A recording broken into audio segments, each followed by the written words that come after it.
uma das etapas mais importantes ao empreender numa operação gastronômica é a escolha do ponto. A localização, ela influencia completamente no seu negócio. O público-alvo, que tipo de público você realmente quer atingir. E hoje nós viemos conhecer um local, um estabelecimento que está localizado num dos pontos mais altos da capital federal. Já é famoso e a natureza contribui muito para a beleza desse empreendimento. Nós estamos no pontão do Lago Sul. Aqui na capital federal, se trata de um point realmente muito focado no empreendedorismo gastronômico.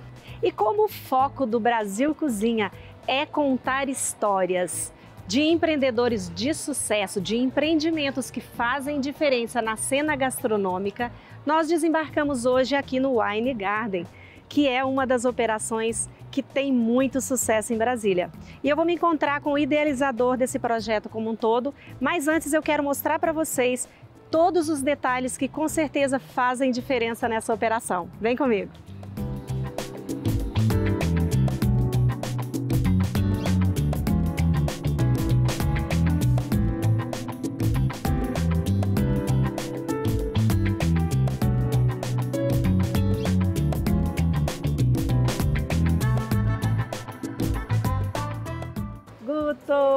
Olá, obrigada, seja muito bem-vinda. Que delícia! Prazer enorme ter você hoje aqui no Wine Garden com a gente. Tá uma delícia isso aqui. Vamos ficar à vontade. Eu sou apaixonada por esse lugar, né? Esse lugar realmente é muito especial e muito único aqui na cidade, eu acho que você, assim, foi privilegiado. Sim. Porque a natureza ajudou, né? Muito, a natureza ajudou. E com essa proposta que vocês fizeram aqui, realmente é um jardim. Né? A gente, desde o começo, a gente sabia, a gente percebeu que a gente estava num lugar muito privilegiado. Então todo o projeto foi desenvolvido para poder valorizar essa vista, para dar a sensação de que você está realmente muito próximo ao lago, está num ambiente diferente. A ideia nossa era que você pudesse viajar, sair de Brasília sem ter que sair de Brasília de verdade.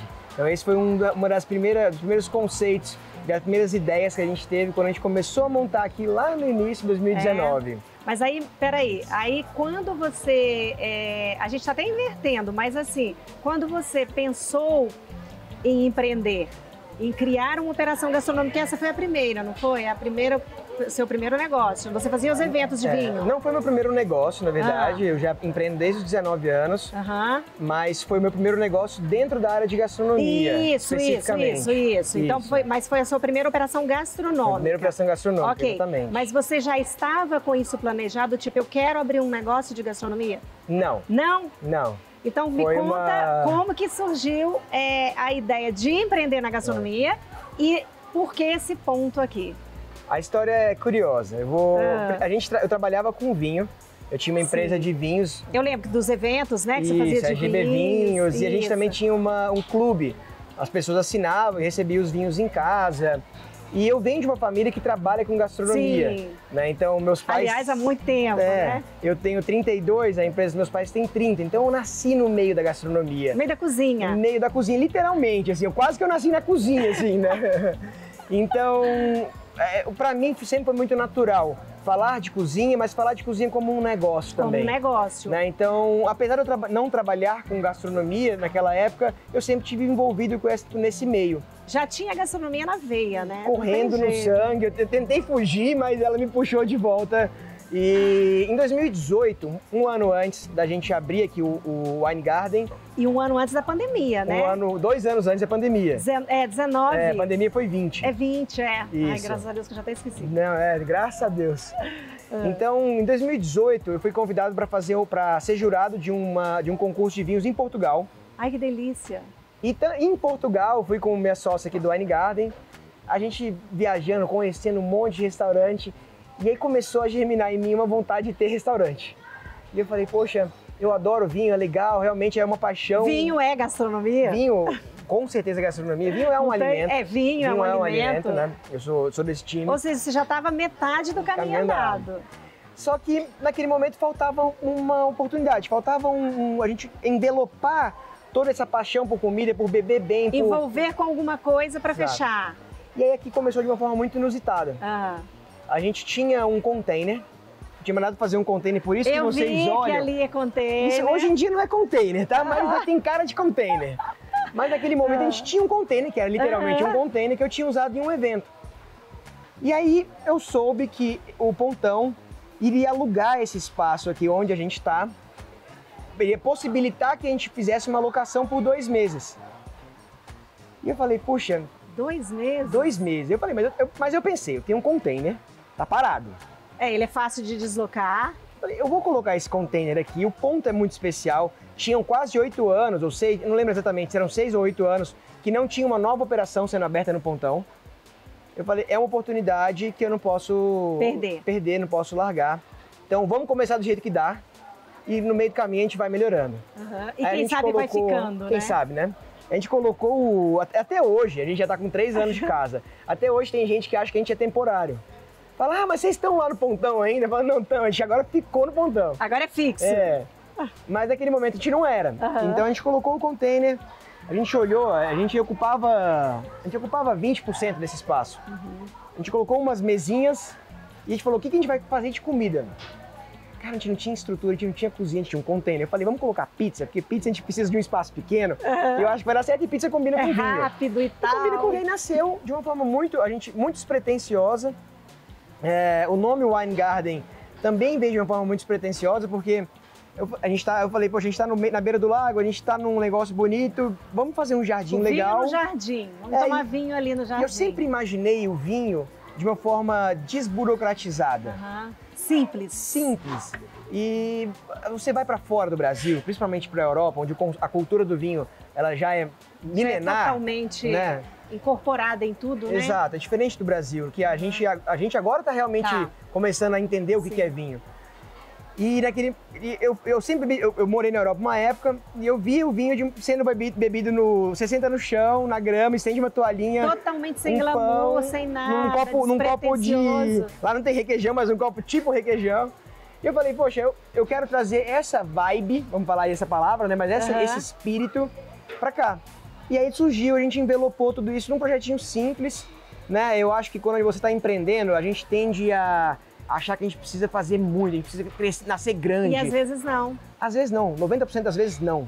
Não, e às vezes é melhor você começar, né? De repente, assim, isso falando pro público, de repente a pessoa tem ali tem uma grana curta, sabe fazer uma coisa boa, no seu caso você focou no vinho, né? Então o vinho já era o ponto principal. Vamos dizer que ele tem um ponto principal ali, então ele começa devagarinho, pequenininho, que depois essa coisa vai fluindo, né? Com certeza. Legal. Com certeza, isso. Essa é a realidade de boa parte dos empreendedores do Brasil, né? Porque quando você olha pra gente aqui com essa casa estruturada, num dos pontos mais legais de Brasília, né? Se você não conhece a história, você fala, poxa... Investiu uma grana. Botou milhões aqui e tudo mais, deram sorte. Alguém ajudou. E na verdade não. A gente conseguiu 2 meses de locação, eu tinha um container, a gente juntou um pouquinho de dinheiro que a gente tinha, fiz uma pizza, saudações. Colocou o coração, porque o nosso mercado é um mercado que você tem que ter coração, você tem que gostar. Tem. Porque é difícil, são muitas horas de trabalho, seus amigos estão no sábado à noite indo tomar uma cervejinha, você está servindo a cervejinha para eles. Então, começa, tenta, arrisca. Foi o que a gente fez aqui e deu muito certo, com muitas horas de trabalho, com muito esforço, mas deu muito certo, graças a Deus. Que legal, muito bonito ouvir isso, porque as pessoas, eu vivo isso no dia a dia e a gente percebe que às vezes a pessoa quer chegar e fazer demais. E ela não tem condições de fazer demais, não só financeiramente, mas até de estrutura, de experiência, de funcionário, enfim, tem toda uma pegada por trás.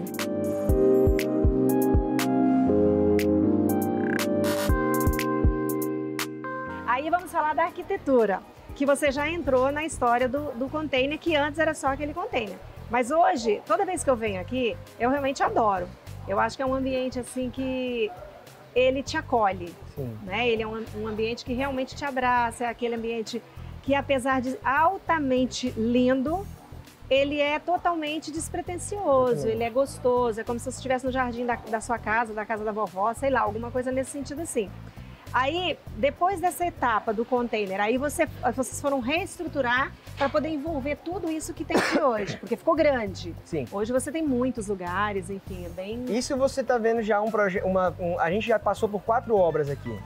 Que foi de crescendo aos poucos. Foi crescendo 100% organicamente. A gente nunca teve uma injeção de capital que permitiu que a gente crescesse da noite para o dia de uma forma muito rápida. O nosso crescimento ele foi orgânico, a gente foi faturando, lucrando e aquele dinheiro foi sendo reinvestido, permitindo que a gente crescesse.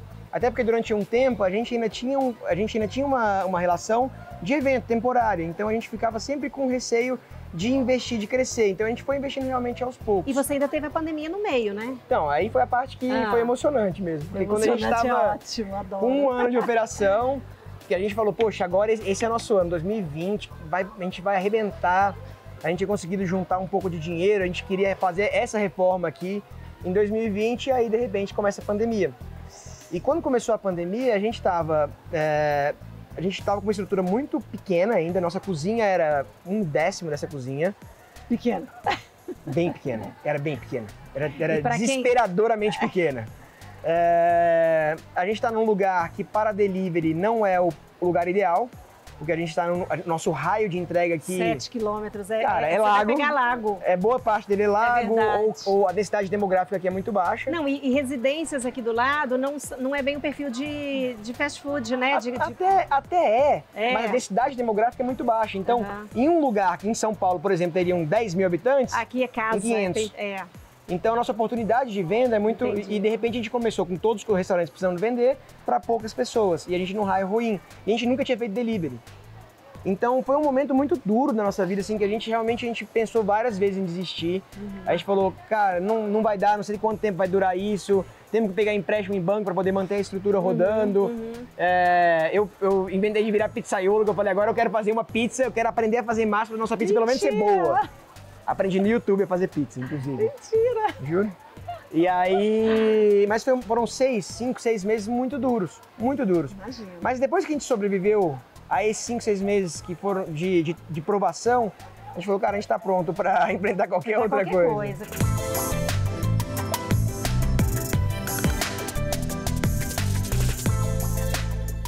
E aí começou um dilema nosso, porque a gente começou a faturar de novo, a gente precisava reformar, mas ao mesmo tempo a gente não podia fechar de novo. A gente não podia se dar o luxo de fechar de novo, né?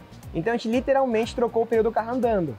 Meu Deus do céu. Literalmente, a gente trocou o pneu do carro andando. A gente fez a reforma, a gente reconstruiu o Wine Garden inteiro com ele funcionando, né? E isso foi desafiador, foi muito legal. De madrugada? Nada. Trabalhava de madrugada? Madrugada, durante o dia. A gente tem um palco bem ali, que a gente tem apresentações musicais ao vivo. E aí eu juntei a minha equipe de cozinha e falei assim, vocês são muito bons, vocês dão um show.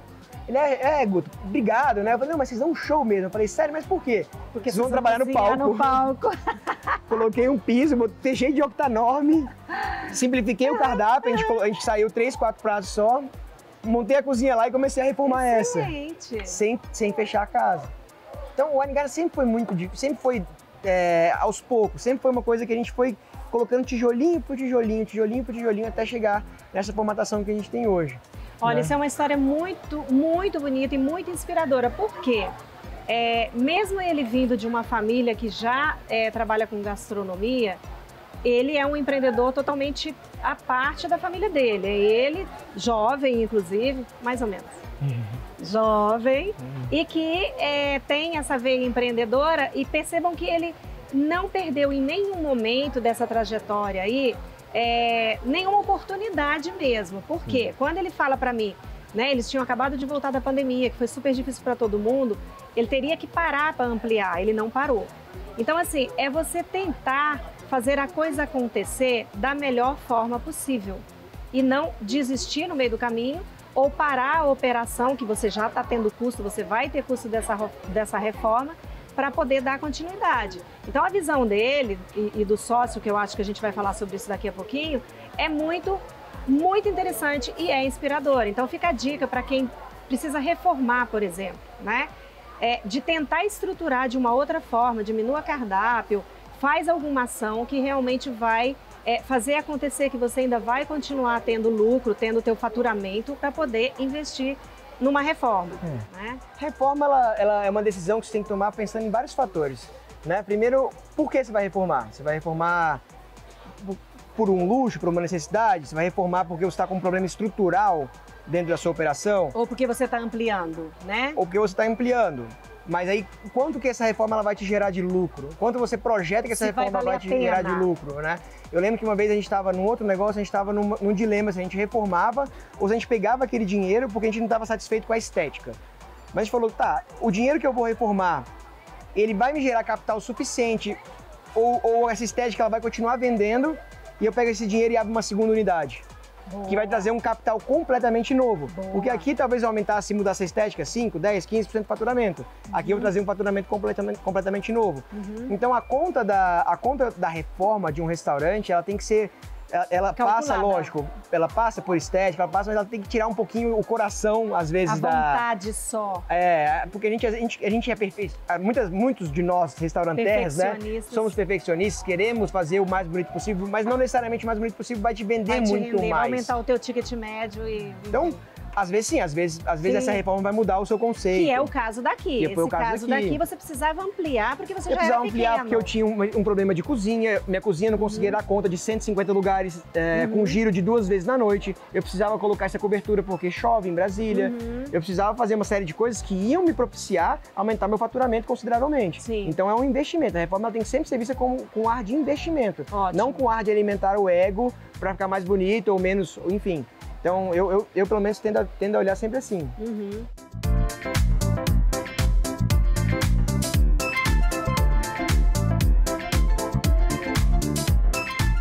E olha só, nós estamos chegando ao final desse primeiro bloco, que foi, vocês repararam que aqui tem muito papo, né? Tem muita dica de empreendedor mesmo, daquele que está vivenciando tudo na prática. E isso é o mais importante. Então fica com a gente que no próximo bloco a gente vai continuar esse bate-papo que eu tenho certeza que vai contribuir muito para você que quer empreender no ramo da gastronomia.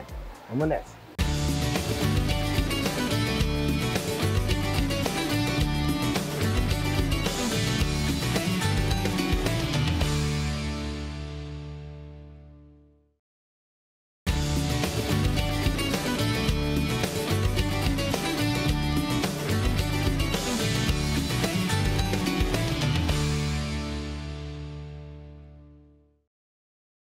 E nós estamos de volta e agora, é claro, com um vinhozinho, né? Vinho, primeiro porque Saúde. Ele é especialista no negócio, né? Com esse sol, porque o dia tá assim maravilhoso. Nesse local, com tudo isso aqui em volta, olha só, aí pede um vinho, né? Pede um vinho. Branco, rosé, espumante, até um tinto leve pode ir nesse ambiente, mas branco e rosé seriam minhas pedidas com certeza. Esse é uma delícia, né? Esse é um vinho português do Alentejo, né? Ele é um vinho que ele não passa em madeira, então ele tem bastante essa presença da fruta, esse frescor, essa acidez, e aí faz esse vinho ser maravilhoso com esse calorzinho que está aqui hoje. Nossa, muito bom. Muito Olha, você sabe que eu tenho um problema com madeira, né? Eu tenho um problema com vinho que tem muita madeira e aí eu meio que fujo assim. Eu sou muito da linha do espumante, sempre espumante, adoro espumante. Eu também sou apaixonado por E espumante. os vinhos tintos que não tem muita madeira.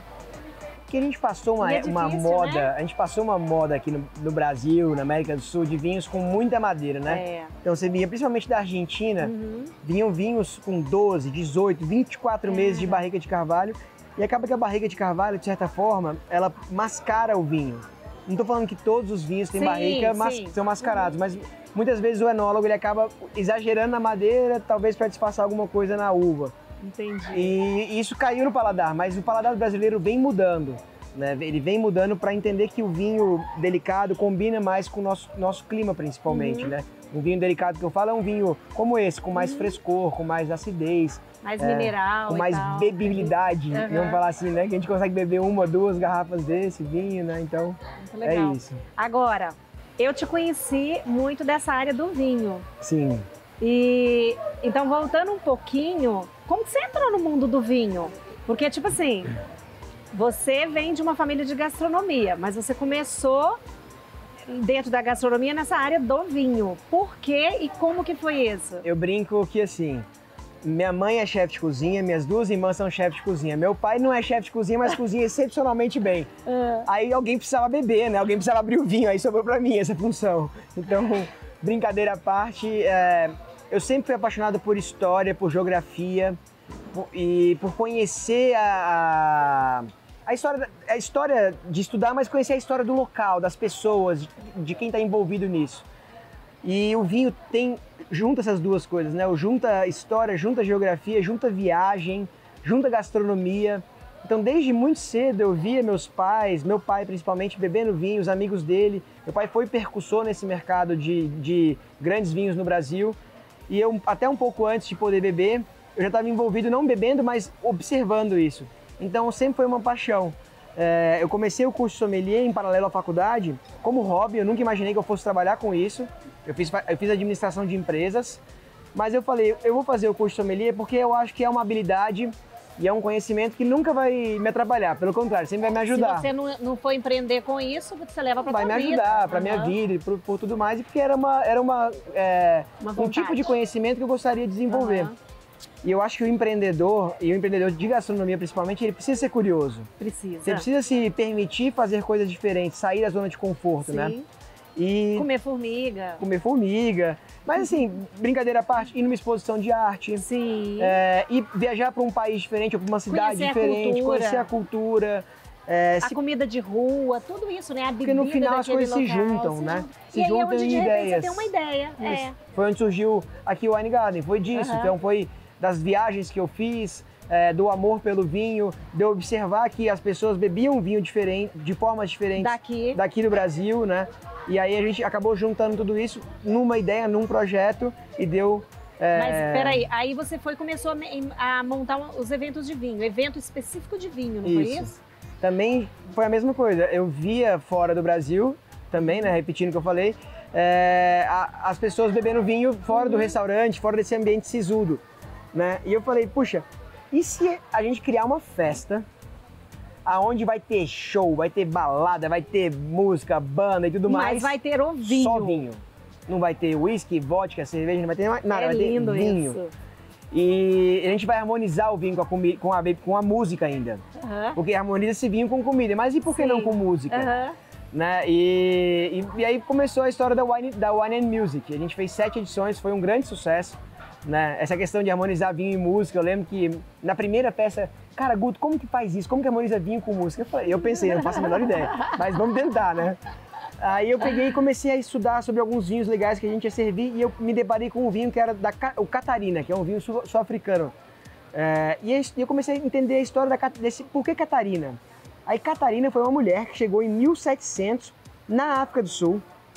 Ela veio fantasiada de homem no navio negreiro. Ela era holandesa.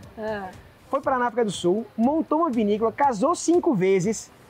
Isso em 1700, que mulher não tinha direito a nada. Ela montou a primeira vinícola, uma das primeiras vinícolas da África do Sul. Eu falei, se essa mulher fosse viva hoje em dia, ela era amiga do Ozzy Osbourne. Essa mulher é rock and roll, pô. A mulher casou 5 vezes, montou vinícola e tudo mais. Vou harmonizar a Catarina com rock and roll. E aí a gente fez um show de rock. E quando tocava o rock, a gente servia o Catarina. E aí eu contei essa historinha no palco, de uma forma brincalhona, divertida. Então daí surgiu de novo, mas foi juntando vivências, experiências, oportunidades que eu tive, juntando as ideias e dando origem a produtos, a experiências, a negócios, né?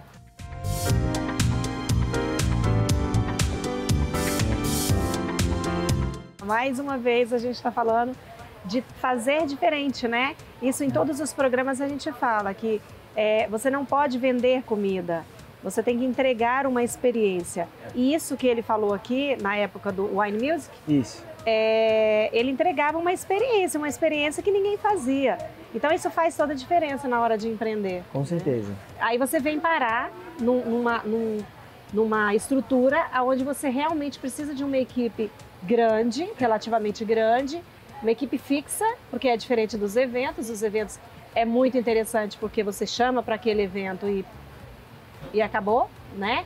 E aqui você passa a ter uma equipe, você tem que ter uma equipe muito bem desenvolvida para poder tocar o negócio. Isso. Né? Como que você como que você resolve hoje a situação da mão de obra que para nós em Brasília é muito complicada? Eu brinco que esse problema, se você resolveu ele, você me ensina. Que é um problema que você nunca vai resolver. Você tem que tentar driblar, né? A mão de obra, no nosso segmento principalmente, ela é natural que você vai ter um giro grande. Não, todos os restaurantes que eu conheço, pelo menos, você tem um giro grande. É lógico que tem giros que são exagerados. Você não conseguir reter a sua equipe e ficar toda hora tendo que trocar de equipe, você vai ter um custo muito alto e você não vai conseguir padronizar, né? Então é um desafio. Hoje, se você me perguntar, Guto, quais são os 3 maiores desafios que você tem na sua empresa hoje? Eu vou falar que é pessoal, RH e staff.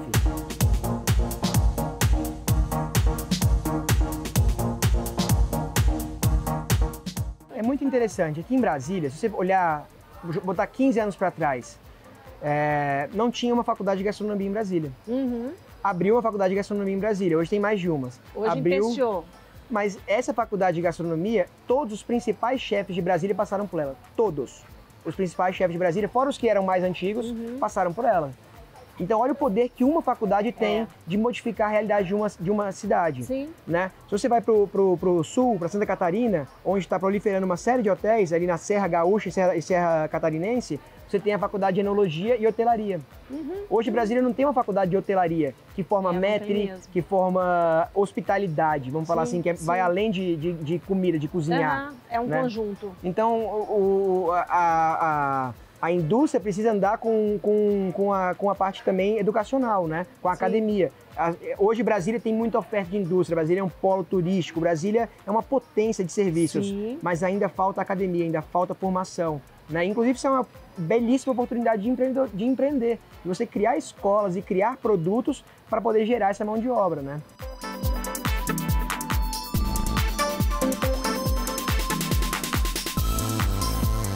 Você já tinha essa pegada do vinho, né? Então eu imagino que dentro do mundo do vinho você não tenha nenhum tipo de problema, até porque a gente tem muitas importadoras, né? Hoje você consegue trazer vinho aí de qualquer parte do mundo. Você tem uma carta de vinhos aqui.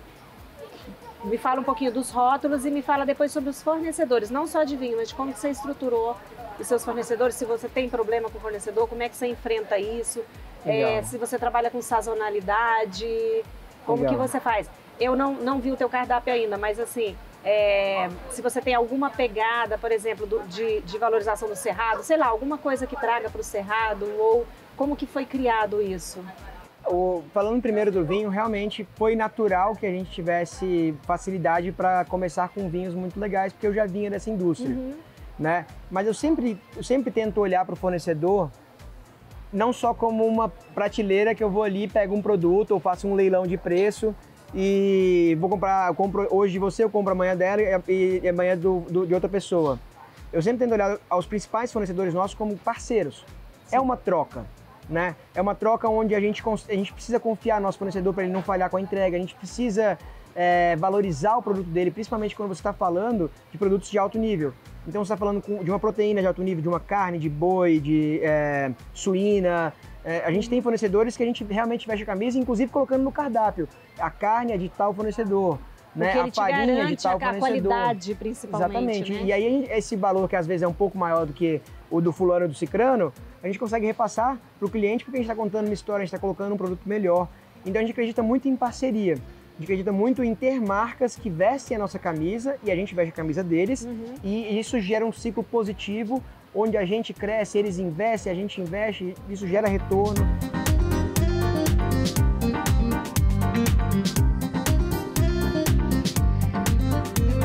Esses fornecedores no nosso segmento são os principais, que é um produto diferenciado, aí a gente tenta sempre estar do lado deles, sempre estar ouvindo muito eles, falando o que você precisa divulgar hoje, o que você precisa trabalhar hoje, vamos criar um prato em cima desse produto, vamos trabalhar esse produto de uma forma diferente, vamos trabalhar essa bebida contando a história dela.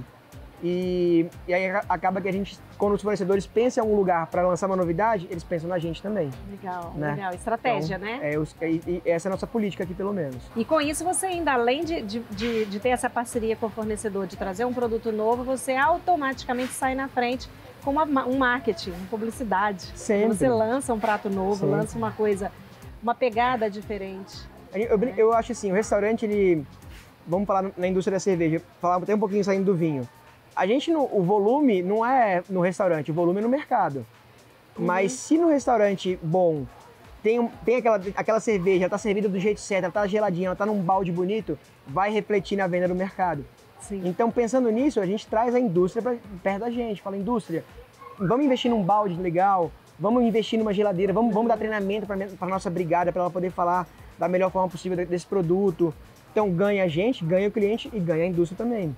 Então, o cliente mais bem atendido, tem um produto diferenciado, o nosso garçom está mais preparado para vender, para poder falar sobre aquele produto e ganha a indústria porque ele está botando o produto dele para girar, né?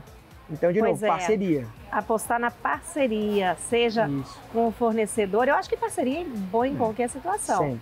E na questão dos funcionários também é treinar. Eu acho que essa história da gente pegar as pessoas e valorizá-las, né? Principalmente no sentido de mostrar para ele, ó, você está começando aqui na pia, mas você pode chegar a ser meu gerente, né? Sim. Passar por tudo. Então, valorização do fornecedor, assim como do pessoal também da equipe de trabalho, eu acho que é uma coisa que também é fundamental. É essencial.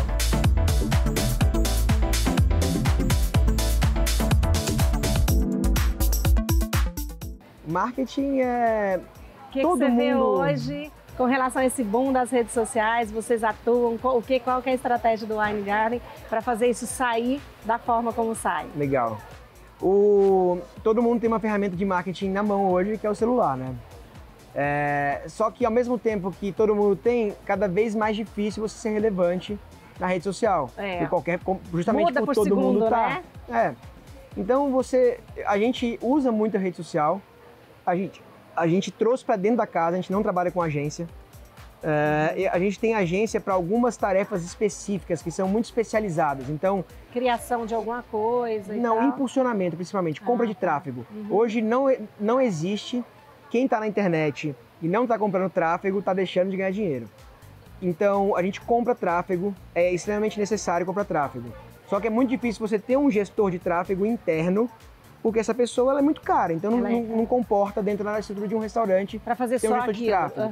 Então essa parte a gente terceiriza, mas a geração de conteúdo é dentro de casa. Geração de conteúdo, você não precisa de grandes coisas, você precisa de um bom celular, às vezes um tripé, você consegue gerar conteúdos excepcionais. Mas aí você vai gerar um conteúdo original, um conteúdo seu, um conteúdo com a sua cara.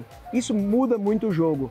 Então a gente acredita em formação de conteúdo interno, geração de conteúdo interno, geração de mailing list são listas, telefone, e-mail, criar estratégias para você captar e fidelizar esse cliente. É muito mais barato você fidelizar um cliente do que você conquistar um novo cliente. Sim, ele veio aqui. Já está aqui. Ele já vivenciou essa experiência e se foi boa, é muito barato que ele retorna. Você consegue fazer um trabalho para poder trazê-lo de volta. Então o marketing ele não é só externo, ele é interno. Então não adianta nada você gastar uma fortuna, colocar um outdoor, gastar uma fortuna de tráfego, o cliente chega dentro da sua casa e tem uma experiência horrível. Ele não vai voltar. Não vai voltar. E ele vai virar um detrator da sua marca. Sim. Né? Então eu acho que se você for pensar em alguns pilares de marketing para um restaurante que não custam caro são geração de conteúdo interna, aprender a gerar conteúdo, gasta um pouquinho de energia aprendendo a gerar conteúdo, compra de tráfego paga, posicionamento de Google, ser bem avaliado no Google, você consegue de alguma forma hackear isso também para você ter boas avaliações no Google, né? E geração de e-mail. Você tem que ter o seu próprio e-mail. Eu acho que seriam esses quatro coisas que custam muito pouco. Qualquer pessoa, qualquer restaurante, de um restaurantinho pequenininho a uma grande rede de restaurante, consegue fazer e dar resultado. É isso aí, tá vendo? Mais uma dica de extrema importância. Eu tô adorando esse bate-papo com ele, porque a visão dele é muito bacana. É um jovem empreendedor, mas que tem se envolvido muito com todas essas questões que hoje para nós são super importantes e atuais, né? Sim. Então, assim, quem não entra num posicionamento, eu diria que bem estratégico do marketing, tem problema. Tem. Né? Então, é de suma importância, sim, investir no marketing, seja de que forma for, mas ele tem essa vivência e está dando essa dica que eu acho que também é muito interessante.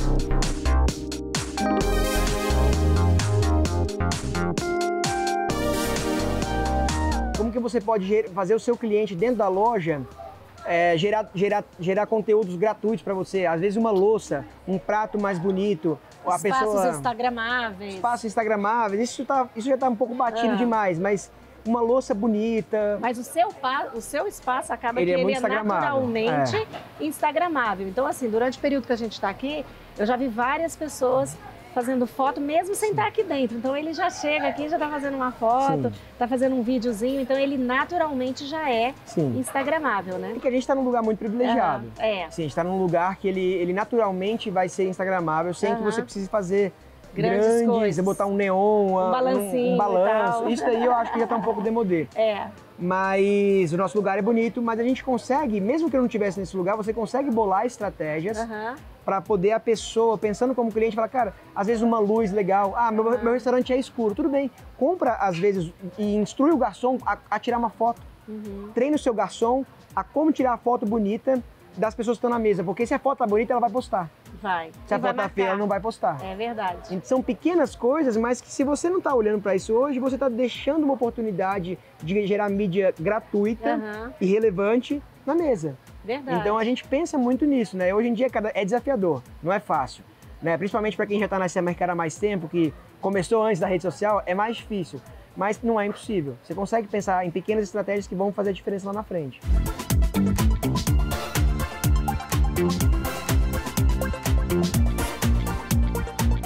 E nós estamos chegando ao final de mais um bloco. E no próximo bloco a gente vai falar sobre a verdadeira gastronomia aqui do Wine Garden. Então nós vamos entrar no cardápio dele, vamos falar por que foi escolhido isso, qual foi a proposta, o conceito que foi criado, como que foi criado e como que está isso hoje. Legal. Fica com a gente.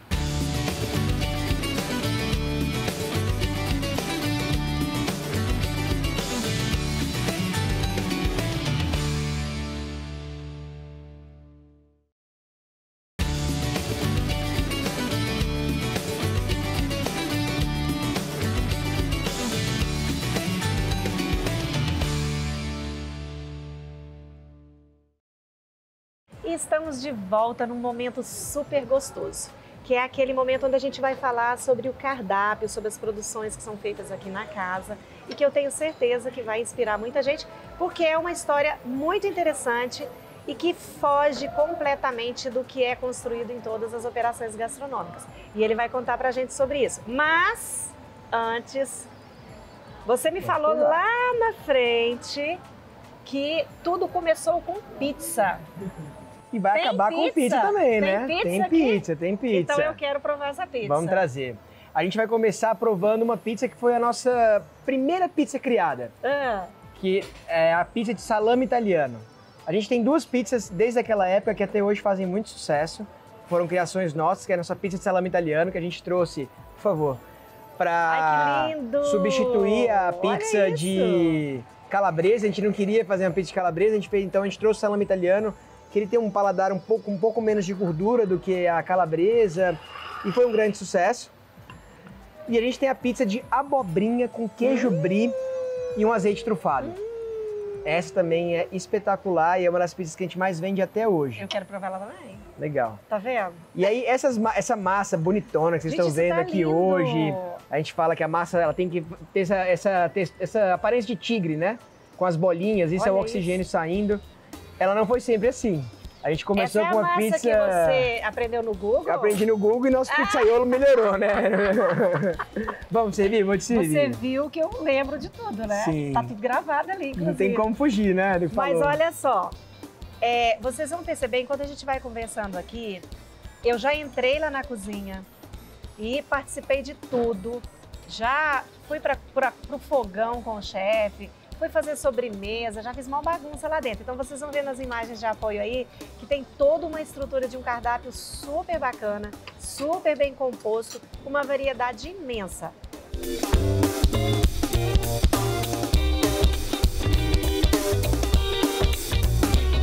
Eu falo em todos os meus programas da importância da apresentação.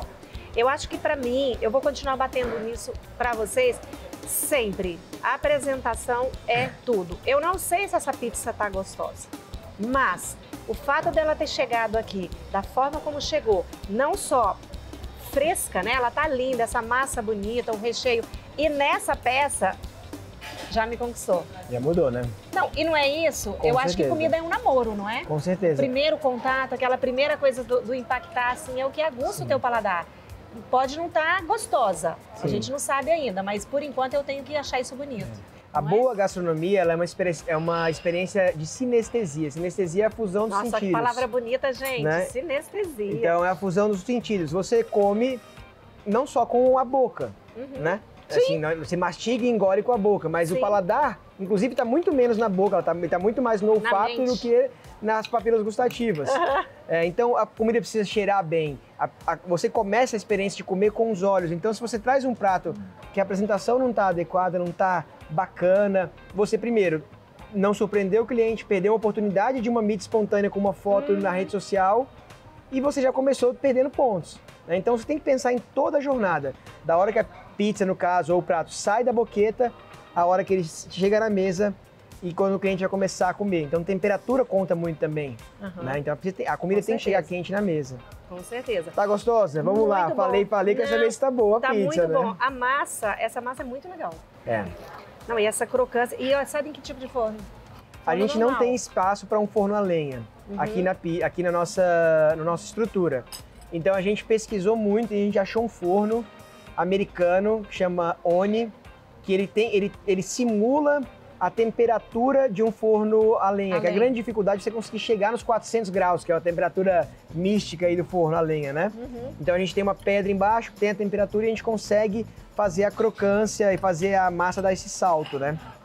Mas isso foi muitos anos, foi muito tempo desenvolvendo essa massa. No começo, a nossa pizza era uma massa simples, a gente brinca que era uma massa meio biscoito, né? Era muito gostosa, aquela massa bem fininha, mas a gente nunca teve satisfeito com aquela massa. Então, a gente começou a pesquisar, a gente começou a tentar desenvolver, a chegar num patamar de pizza que a gente achava interessante.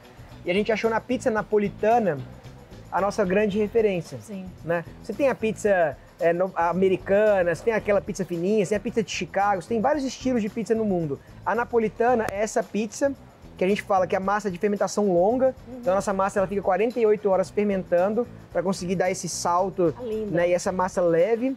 E a gente precisa de temperatura. Então a pizza ela não pode ficar muito tempo no forno, porque senão ela resseca. Ela fica 2 minutos no forno e vem para cá.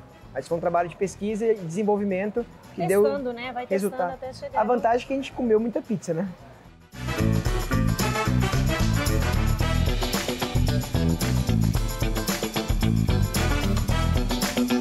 Não tem só pizza aqui. Você tinha me falado que tem uma variedade grande e que essa é a proposta do Wine Garden, de você ter uma mistura, né? Isso. Fala um pouquinho sobre isso. A estrela é o vinho, né, da casa. Hoje a gente conseguiu equilibrar muito o vinho e a comida, mas durante muito tempo a estrela sempre foi o vinho. Então a gente queria pensar em comidas que harmonizassem com o vinho e que fossem divertidas de comer nesse ambiente, né? E muitas vezes a gente se prendeu a gente vai ser um restaurante italiano, a gente vai ser um restaurante francês, a gente vai ser um restaurante brasileiro. A gente falou, não, a gente é o Wine Garden. Que hoje, agora até o nome é Easy Wine Garden, né?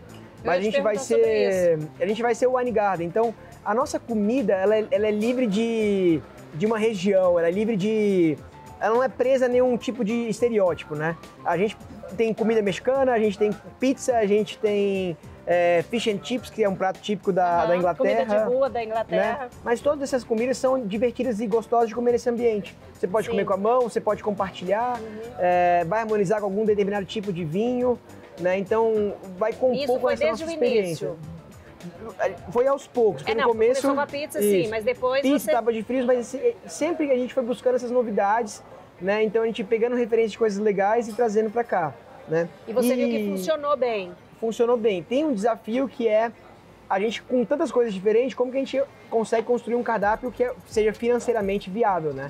Porque senão a gente começa a viajar demais. E a questão do estoque também. Exatamente. Mão de obra, que acaba que você vai ter que ir retreinando para aquilo que você vai colocando. Então, o nosso cardápio, essa liberdade que a gente tem criativa, ela tem só uma restrição, que é a questão financeira. A gente olha muito para CMV, que é o custo da mercadoria vendida. A gente olha muito, então todos os nossos pratos, antes de estar no cardápio, eles precisam passar em ficha técnica, eles precisam ser testados e retestados na ficha técnica, os ingredientes precisam fazer sentido dentro do que a gente já tem. Então, eu adorei esse prato, mas cara, só vou usar ingrediente nesse único prato? não vale dá, a pena? não funciona. Ele vai vender tanto assim para valer a pena ter esse único ingrediente para esse único prato? Então a gente pensa muito nisso antes de colocar para lançar. Então a gente faz muito teste, a gente degusta muita coisa, toda semana tem degustação. Agora mesmo a gente estava degustando um cachorro quente na massa de pizza. Olha que legal. Que eu acho que esse vai entrar no cardápio, novidades aí. Opa! Mas a gente olha muito pro lado financeiro. Então a gente tem uma equipe criativa e a gente tem uma equipe técnica, financeira. E elas têm que andar de mão dada.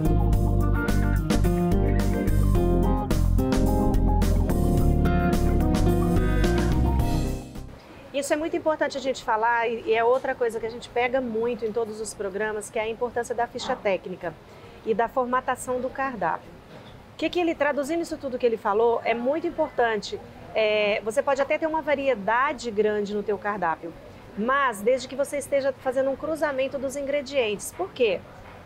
Não faz sentido, vamos dizer, muito provavelmente esse salame aqui, ele não use só nessa pizza. Não faz sentido ele ter um salame só para essa pizza. Então ele pode até criar pratos novos, mas ele vai lembrar, às vezes, né, vai falar assim, o salame eu já uso ali, então eu vou trazer isso para cá, e assim sucessivamente. Então, não vale a pena, por exemplo, ele abrir uma coisa que de repente ele vai usar farinha de trigo que só naquele prato. Então ele vai ter que ter um fornecedor para farinha de trigo.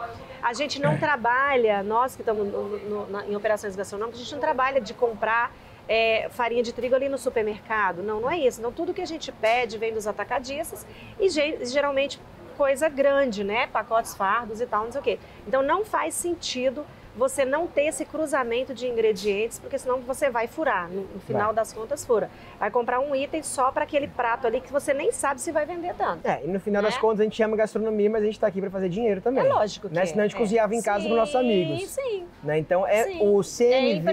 Empreender mesmo, empreendedorismo. Então CMV... você tem que tatuar, você vai... Eu acho que eu falo que é o item mais importante de uma operação, é o CMV. Hoje é muito complicado. Existem quatro grandes contas que você tem que sempre observar. Uma delas é o imposto. O imposto não tem muita conversa. Você não consegue negociar com o governo, infelizmente. Tem que pagar então, e pronto, acabou. Essa aqui tá posta, não tem que comprar onde correr. Aí você tem o CMO, que é o custo da mão de obra. Sim. Esse aqui é importantíssimo. Não, esse você consegue. Não, consegue, mas assim, que você tem... Mas ele é mais longo. Você precisa dele. Qualquer impacto no seu CMO, ele demora um certo tempo para você sentir. Então, para você demitir, custa dinheiro. Para você contratar, custa dinheiro. Sim. Então, as mudanças, elas são como marolas, mais longas, assim, para você sentir o resultado dela. Você tem a despesa operacional, que essa daí você precisa também estar sempre olhando, e você tem o CMV. Esses três aqui, somados, a gente fala que o ideal é que ele não passe 70% do seu faturamento. Porque o imposto vai girar entre 10% a 15%, dependendo do estado que você está. 10% a 17%. Então, essa outra parte não pode passar de 70%, porque senão não sobra lucro no final. Né? Então, você tem que achar o equilíbrio. Às vezes, você tem uma operação que ela é de delivery. Então, naturalmente, seu CMV vai ser mais alto. Então, você tem que economizar em mão de obra e despesa operacional. Às vezes, você vai ter uma operação que você exige uma mão de obra imensa, um restaurante chique. Então, você tem que olhar para o seu cardápio e trabalhar ingredientes mais baratos e mesmo tendo uma apresentação importante. Então, às vezes você coloca um cupim, mas você faz o cupim de uma forma deliciosa. O melhor cupim. O melhor cupim. E aí servido de uma forma espetacular. Aí você consegue ganhar dinheiro. Então tem que estar sempre olhando para esses três fatores aqui. Porque senão não vai sobrar dinheiro no final do mês.